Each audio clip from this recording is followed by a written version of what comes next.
नमस्कार, आप देख रहे हैं 4 PM। मैं हूं आपके साथ सिमरन। राहुल गांधी द्वारा प्रधानमंत्री मोदी को पनौती कहे जाने पर मचा बवाल रुकने का नाम नहीं ले रहा है। इस मामले को लेकर देश में लोग दो खंड में बंट गए हैं। कोई मोदी को राहुल गांधी द्वारा पनौती कहे जाने पर उनकी आलोचना कर रहा है, तो कोई भाजपा से ही सवाल कर रहा है कि ये लोग जिन्हें अब राहुल गांधी द्वारा पनौती कहे जाने पर इतना ऐतराज हो रहा है, ये लोग तब कहां होते हैं जब भाजपा के नेता खुद अमर्यादित बयान देते हैं। खुद देश के प्रधानमंत्री मोदी 50 करोड़ की गर्लफ्रेंड जैसी भाषा का प्रयोग करते हैं। खैर, ये पनौती वाला मामला चल ही रहा है कि इसी बीच ये बात एक पत्रकार महोदय को इतनी बुरी लग गई कि उन्होंने एक बड़ी लंबी चौड़ी रिसर्च करके एक खबर निकाली। अब मानो पत्रकार महोदय को बिना भारत पाकिस्तान किए चैन नहीं पड़ता। शायद इसीलिए तो मार्च 2004 के भारत बनाम पाकिस्तान की एक खबर सामने ले आए। इस खबर में वो बता रहे हैं कि इस मैच में कांग्रेस नेता राहुल गांधी और कांग्रेस महासचिव प्रियंका गांधी पाकिस्तान गए थे ये मैच देखने। उनका कहना है कि अगर कांग्रेस नेता कराची जा सकते हैं मैच देखने, तो फाइनल मैच देखने अहमदाबाद भी जा सकते थे, लेकिन वो अहमदाबाद नहीं गए और मोदी जी को पनौती कह रहे हैं। बता दें कि न्यूज 18 इंडिया के एंकर अमन चोपड़ा की एक इन दिनों इंटरनेट पर वीडियो जमकर वायरल हो रही है। अमन चोपड़ा की ये रिपोर्ट पूर्व पत्रकार व कांग्रेस नेता राजीव शुक्ला की किताब scars of 1947 real partition stories पर आधारित है।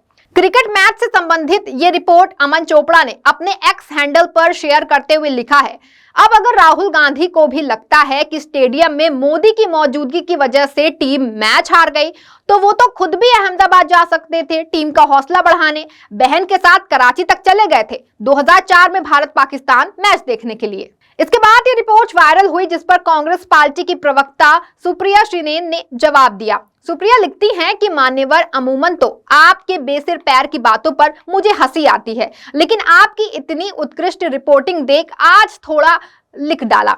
अब इस रिपोर्ट के जवाब में सुप्रिया एंकर ने महोदय को इतिहास याद दिलाते हुए लिखा कि कराची में मई 2004 को खेले गए जिस मैच का जिक्र आप कर रहे हैं, पाकिस्तान के साथ उस सीरीज की अनुमति तो श्री अटल बिहारी वाजपेयी जी ने खुद दी थी, जो तत्कालीन प्रधानमंत्री थे। वही टीम के पाकिस्तान जाने से पहले उनको पीएम आवास पर चाय पर बुलाकर उस समय के मौजूदा कप्तान सौरव गांगुली से ये भी कहा था, सीरीज ही नहीं दिल भी जीत कर आना।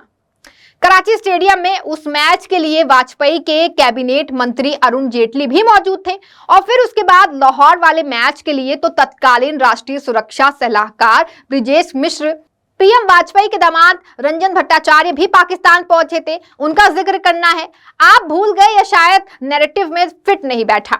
राजेश शुक्ला जी ने बिल्कुल साफ तौर से लिखा है कि प्रियंका जी और राहुल जी ने दोनों ही टीमों के साथ फोटो खिंचवाई, और ये भी लिखा कि पीआईए की फर्स्ट क्लास वाली रेगुलर फ्लाइट थी, इसको भी तोड़ मरोड़ कर प्रस्तुत करने की आपकी मजबूरी मेरी समझ से बाहर है। वैसे जिस बात का जिक्र करना आप भूल गए वो ये है कि मैच बहुत रोमांचक था, अंतिम ओवर तक सांसें थमी हुई थी। पाकिस्तान की संभावित हार पर कोई अनहोनी न घट जाए, इसीलिए कराची के सुरक्षा कर्मियों ने प्रियंका जी, राहुल जी और जेटली जी को पहले ही वहां से निकालने की हिदायत दी, जिससे सबने इनकार भी कर दिया था।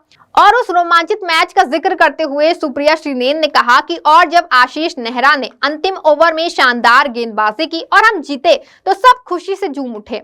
तस्वीरों में आप प्रियंका जी और जेटली जी को देख सकते हैं, जिसके बाद प्रियंका जी और राहुल जी खुशी मनाने के लिए जनरल स्टैंड में चले गए थे, और वहां जाकर श्रेय लेने में बहुत अंतर है। मैच देखने तो बहुत लोग जाते हैं, लेकिन श्रेय लेने और ट्रॉफी वितरण करने तो मैचिंग कपड़ा सिलवा कर श्रीमान मोदी ही पहुंचते हैं अहमदाबाद, वरना ट्रॉफी तो आईसीसी का चेयरमैन देता है वर्ल्ड कप विजेता को। इतना ही नहीं, सुप्रिया श्रीनेन ने एंकर अमन चोपड़ा को हिदायत देते हुए कहा कि चरण वंदन और जोर शोर से करो, लेकिन किताबों और आर्टिकल से जब कोट करो तो आधा अधूरा काट छाट कर जो आपके नैरेटिव को सूट करता है वो करना बेमानी है। और कौन कहां जाएगा, क्या अब इसकी नसीहत टीवी एंकर देंगे? और साथ ही उन्होंने राजीव शुक्ला जी की किताब का वो अंश उन्होंने अपनी पोस्ट में साझा किया है, साथ में उस मैच की तस्वीर भी साझा की है। आपको बता दें कि सुप्रिया श्रीनेन द्वारा साझा की गई इन तस्वीरों में राहुल और प्रियंका के साथ ही एक शख्स और भी मौजूद है, जो कोई और नहीं है, उस समय वाजपेयी के मौजूदा कैबिनेट मंत्री अरुण जेटली जी हैं। लेकिन न्यूज 18 इंडिया के एंकर अमन चोपड़ा अपनी इस रिपोर्ट में जेटली जी का जिक्र करना शायद भूल गए। अच्छा, भूले भी क्यों ना, जेटली साहब भाजपा से जो हैं। अब अगर एंकर महोदय कांग्रेस नेताओं को छोड़ भाजपा का जिक्र करने लगेंगे तो ये तो फिर भाजपा की शान में गुस्ताखी होगी। बस शायद यही डर रहा होगा, जिस वजह से एंकर अमन चोपड़ा ने उनका नाम नहीं लिया और राजीव शुक्ला जी की किताब का एक अंश तोड़ मरोड़ कर जनता के सामने साहब ने पेश कर दिया। हालांकि अभी कल ही सुप्रिया श्रीनेन ने ये कहा था कि जिस पनौती शब्द से भाजपा के खेमे में इतनी आग लगी हुई है, ये किसी कांग्रेस नेता ने नहीं दिया है, बल्कि इस टैग से देश की जनता ने प्रधानमंत्री मोदी जी को नवाजा है। और अब आप उछल कूद करके आक्रोश जताएंगे। चुपचाप बैठ जाइए और समझिए कि ये नाम हमारा दिया हुआ नहीं है, हमने लाखों करोड़ों रुपए इस पे खर्चा नहीं किए। ये नाम जनता ने मोदी जी को दिया है, जनता ने नवाजा है। तो अगर मीठा मीठा जो गप है तो कड़वा कड़वा थूक नहीं हो सकता। जनता की बाकी बातों को अगर आत्मसात किया है तो इस शब्द को भी आत्मसात कीजिए और सोचिए कि जनता क्यों फेंकने पर, जालसाजी पर, जुमलों पर, पनौती पर आपको याद कर रही है। कितना कमाल है ना, देश में ऐसे भी पत्रकार मौजूद हैं जो आधा अधूरा ज्ञान जनता में बांट रहे हैं, लेकिन जनता समझदार है, उसे सब समझ में आता है। सभी को याद होगा कि जब हमारे देश के प्रधानमंत्री मोदी जी पाकिस्तान जाते हैं तो ऐसे ही पत्रकार उनकी तारीफों के पुल बांधते हैं, लेकिन जब बात कांग्रेस या किसी अन्य पार्टी की आ जाती है तो ये सब खामोश हो जाते हैं। आपको बता दें कि पीएम मोदी ने 25 दिसंबर 2015 को एक ट्वीट कर इसकी घोषणा की थी कि वो उसी दिन पाकिस्तान जा रहे हैं और तत्कालीन पाकिस्तानी प्रधानमंत्री नवाज शरीफ से मिल रहे हैं। अफगानिस्तान की यात्रा से लौटते हुए रास्ते में वो लाहौर उतरे थे। यहां उनका स्वागत करने नवाज शरीफ उतरे थे। यहां तक कि प्रधानमंत्री मोदी के इस दौरे को भारत पाकिस्तान के रिश्तों की बेहतरी की दिशा में इसे सकारात्मकता के साथ देखा गया था, लेकिन ये कथित रिश्ते कायम करने में भी भाजपा और प्रधानमंत्री मोदी फ्लॉप साबित हुए थे। 25 दिसंबर 2015 को ही जब वो पहली बार अचानक पाकिस्तान पहुंचे थे, उस दिन वो शरीफ की पोती के निकाह में भी शामिल हुए थे। उन्होंने नवाज शरीफ को अफगानिस्तानी स्टाइल का गुलाबी साफा भी तोहफे में दिया था, जिसे शरीफ पहने हुए नजर आए थे।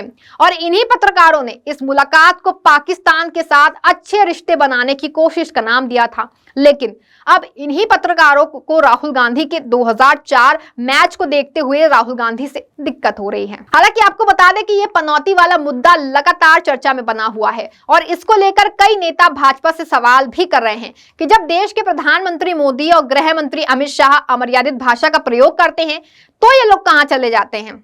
इसी मामले पर आम आदमी पार्टी के राष्ट्रीय प्रवक्ता रीना गुप्ता ने बीजेपी पर इस मामले को लेकर पलटवार किया। उन्होंने कहा कि जब बीजेपी के बड़े लीडर महिलाओं के खिलाफ 50 करोड़ की गर्लफ्रेंड दीदी, ओह दीदी और ना जाने कैसी कैसी अभद्र भाषा का इस्तेमाल करते हैं, अभी तक बीजेपी नेतृत्व अपने इन नेताओं के खिलाफ कुछ नहीं किया। जब बीजेपी के नेता किसी के खिलाफ अपमानजनक शब्दों का प्रयोग करते हैं तब उनके प्रवक्ताओं और नेताओं को लगता है कि ये सब सामान्य है। ऐसी भाषा का इस्तेमाल करने पर शीर्ष नेताओं से इनाम मिल सकता है। इन्होंने अपनी बातों को आगे बढ़ाते हुए कहा कि दक्षिण दिल्ली से सांसद रमेश बिधूड़ी द्वारा मानसून सत्र के दौरान गाली गलौज करने के बावजूद क्या पार्टी ने उनके खिलाफ कोई कार्रवाई की?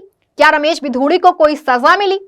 उन्होंने कहा कि जो भी पब्लिक लाइफ में होते हैं, जो लोग राजनीति में होते हैं, उन्हें बोलने का स्तर उच्च स्तर का रखना चाहिए, भाषाई मर्यादाओं को सबसे ज्यादा पालन करना। इसके बाद उन्होंने कहा कि बीजेपी के नेता इसके उलट ये सोचते हैं कि हम जब विरोधी दलों के नेताओं को गाली देंगे, उनके लिए गलत भाषा का इस्तेमाल करेंगे तो अपने नेतृत्व के नजर में आएंगे, तभी उन्हें बड़ी जिम्मेदारी मिलेगी। अगर ऐसा नहीं तो पार्टी ऐसे नेताओं को निष्कासित क्यों नहीं करती है। गौरतलब है कि अब ये मामला भाजपा खींचने की कोशिश कर रही है। 5 राज्यों में विधानसभा चुनाव हो रहे हैं और आने वाले साल 2024 में लोकसभा चुनाव भी हैं। अब भाजपा अपने द्वारा देश में किए गए कथित विकास के कामों को गिनाने के बजाय ऐसे बयानों को मुद्दा बनाकर जनता के सामने प्रस्तुत कर रही है और जनता से वोट पाने की कोशिश कर रहे हैं। और एंकर अमन चोपड़ा जैसे कई पत्रकार ऐसी चीजों का प्रचार कर रहे हैं, लेकिन जनता खुद फैसला करना जानती है और देश में फैले इस भेदभाव का मुंह तोड़ जवाब देने को भी तैयार है। फिलहाल इस खबर में इतना ही। आप देखते रहें 4 PM। धन्यवाद।